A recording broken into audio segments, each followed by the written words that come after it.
dari mana aja kamu? Jam segini baru pulang. Aku habis ketemu rekan bisnis, Mas. Bisnis mulu.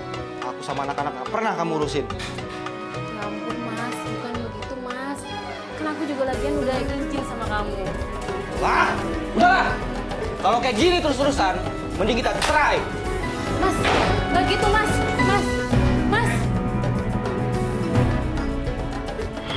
Kalau tadi kata-kata setiap berantem selalu menggunakan kata cerai. Iya. Ini bagaimana? Ya. Jadi di kalangan para ulama terjadi perbedaan pendapat. Ketika orang sedang amarah kemudian menyampaikan jatuh talak, maka tidak jatuh talak. Tetapi ada juga ulama yang mengatakan, loh, mana ada orang mentalak tidak dalam keadaan amarah, ya? Karena marah itulah maka kemudian dia menjatuhkan, gitu. Maka kemudian jatuhlah. Tapi kalau kita buka di dalam ketentuan hukum di Indonesia, yaitu kompilasi hukum Islam, jadi tolak itu belum jatuh sebelum diputuskan oleh pengadilan. Jadi ketika tadi misalkan Mbak Sarah karena berat tadi kemudian mengajukan ke pengadilan, itu namanya talahulu. Talahulu itu talak gugatan yang diajukan oleh pihak istri karena melihat perbuatan yang dilakukan oleh seorang suami yang sudah bertentangan dengan ketentuan agama, dan ketika pengadilan mengabulkan kemudian dijatuhkan palunya, maka jatuhlah. Nah ini kan belum, berarti ikatan suami istri dalam konteks hukum di Indonesia maka tetap berlaku dan tetap berjalan. Akhirnya Mbak Sarah yang mengajukan gugatan pengadilan.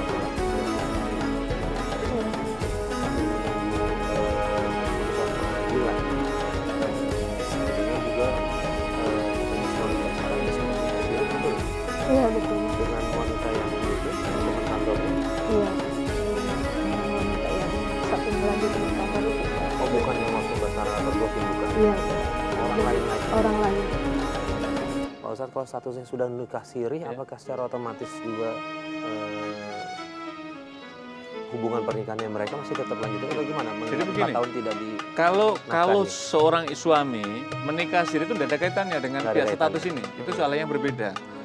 Karena memang dalam agama itu ada istilah poligami tadi itu, tetapi sekali lagi poligami ini bukan hal yang mudah, ada syarat yang sangat ketat dari aspek agama. Jadi ada ketentuan-ketentuan. Jadi ibaratnya kalau kita menggunakan ini, ada seorang mufassir yang menjelaskan begini, poligami itu ibaratnya seperti pesawat itu ada pintu emergency itu. Jadi pintu darurat kapan? Pintu darurat itu bukan dikunci mati, artinya ada, tetapi tidak sembarang orang membuka, ada suasana, ada masa-masa tertentu. Sama dengan konteks itu. Yang berikutnya lagi, kalau tadi itu kan tidak menafkahi dalam 4 tahun lamanya dan ini sudah poligami tadi dengan cara menikah siri, meskipun secara hukum negara tidak betulkan itu gitu. Karena adalah relasi. Maka kalau Mbak Sarah mengajukan ke pengadilan dan pengadilan sudah mengetuk, maka selesai. Jadi ini kan digantung, maka laki-laki yang menggantung urusan kepada istrinya, maka ketahuilah ini adalah amanat yang merupakan dosa besar bagi seorang suami. Jadi suaminya Mbak tadi itu sudah mendapatkan hukuman dosa besar itu. Dan hati-hati kalau para suami sudah melakukan sekarang mungkin dia jaya tapi di kemudian hari. Tapi ada yang penting, kendati pun seperti itu, jangan persoalan kasus ini dibawa kepada anak-anaknya. Anak-anaknya harus dirahasiakan, jangan sampai mendengar persoalan semacam ini supaya tidak berpengaruh terhadap kehidupan. tahu nggak? Tahu Mas. Tahu ternyata. Bahkan Paling besar berapa tahun? 11 tahun. Dia sudah tahu kalau ada masalah antara udah tahu Pak. Iya. Kemudian mereka gimana reaksinya? Saya pernah bilang sama mamanya, karena mereka juga tahu pas berantem itu saya ditarik, saya dipukul sama suami itu dia tahu. Sampai saya bilang sama yang besar, Kak, anggap aja ayah kamu sudah tidak ada, udah nggak itu. Karena apa? Saking sakitnya saya Mas, saking sakit hatinya saya, sampai semuanya rumah dijual karena buat perempuan itu barang-barang semuanya dijual. Makanya saya berkata sama anak-anak seperti itu.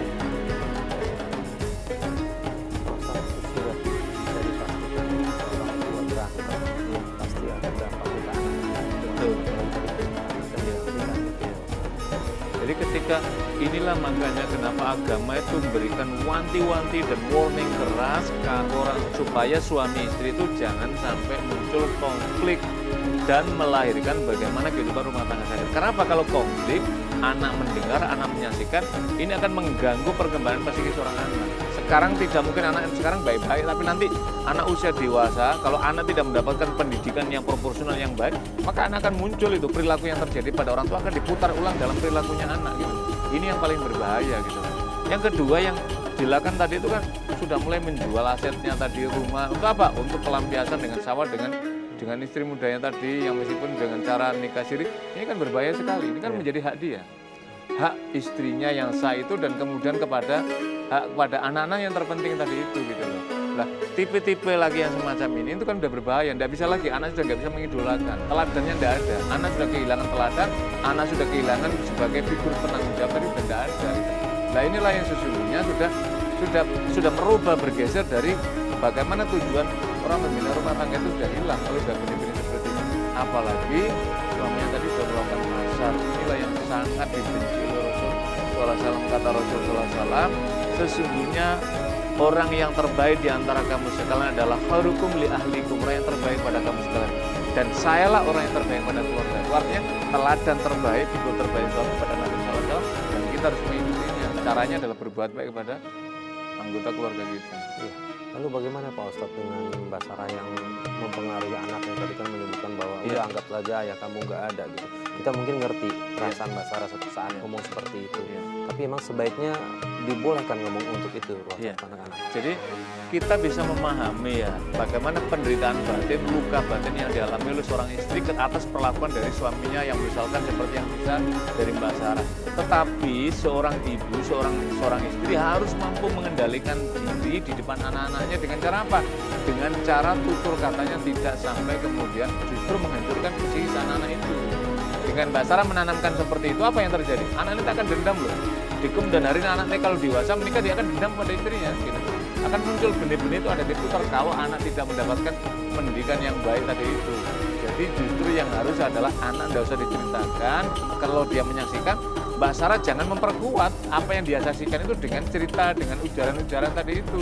Dengan ujaran kebencian atas ayahnya kepada anaknya, maka anak ikut bersama Mbak Sarah membenci pada ayahnya. Dan ini berbahaya di kemudian hari ketika sudah di sekolahan. Ketika di sekolahan apa?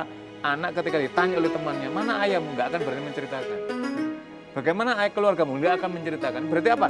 Anak ini akan minder, dan ketika minder, berarti kita menimbulkan apa? Putus harapan masa depan atas anak-anak. Jadi Mbak Sarah perlu menguatkan hati. Kemarahan Mbak Sarah kepada suami, jangan sampai kemarahan itu diwariskan kepada anak-anaknya, supaya anak-anaknya tadi menjaga harmoni bersama. Sambil menunggu putusan pengadilan, artinya kan masih istri sah. Iya. Secara hukum negara ini. Secara hukum negara masih istri sah. Nah, apa yang harus dilakukan Mbak Sarah biar jiwanya dan hatinya lebih tenang lagi? Iya. Yang harus dilakukan apa? Mbak Sarah tawakalkan, pasrahkan kepada Allah. Kalau suaminya seperti itu, Mbak Sarah doakan mudah-mudahan dapat hidayah. Kalau nggak dapat hidayah, nanti Allah nanti akan menyelesaikan urusannya. Yakinlah keadilan Tuhan akan mencari jalannya ketika orang melakukan penganiayaan kepada orang-orang yang seharusnya mendapatkan perlindungan dari dia. Yang kedua, yang berikutnya, Mbak Sarah isi dengan kegiatan-kegiatan yang produktif, yang positif, dengan cara bisnis tadi nggak apa berkembangkan tadi. Yang ketiga, Mbak Sarah masih punya harapan masa depan. Apa? Melalui anak-anak Mbak Sarah. Anak-anak inilah investasi terbaik yang nanti akan memandu, menolong, menyelamatkan pada Mbak Sarah di kemudian hari. Jadi hiburlah diri Anda, hiburan diri Anda melalui anak-anak tadi dipersiapkan. Mudah-mudahan dengan cara seperti itu. Yang berikut terakhir adalah ini jangan diperlama. Kalau nggak ada harapan untuk perbaikan dan pengadilan tadi, saya kira ya perlu proses pengadilan itu dituntaskan gitu, supaya kalau mau menata kehidupan yang lebih baik lagi, mungkin Allah masih memberikan jalan. Tapi kalau ingin masih mengharapkan, mudah-mudahan Allah memberikan hidayah sehingga suami saya kembali ke jalan yang baik, ya ini saya kira lebih baik. Gitu. Saya kira kita mau Baik, terima kasih sama-sama. Buat Mbak Sarah, pesan kalian dua mungkin satu, jangan tanamkan kebencian pada anak-anak tua benci ayah. Mungkin seburuk-buruknya orang tua, tetap orang tua tetap wajib didoakan yang paling penting. Mudah-mudahan dengan doanya anak bisa justru membalikkan segala sesuatunya, membuat orang tua jauh lebih baik. Buat Mbak Sarah, kami turut prihatin. Mudah-mudahan apapun keputusan pengadilan itu yang terbaik, dan bismillah mudah-mudahan kedepannya juga akan jauh lebih baik. Terima kasih Mbak Sarah sudah berbincang. Dan pemirsa, akhirnya sampai di sini Tawakal.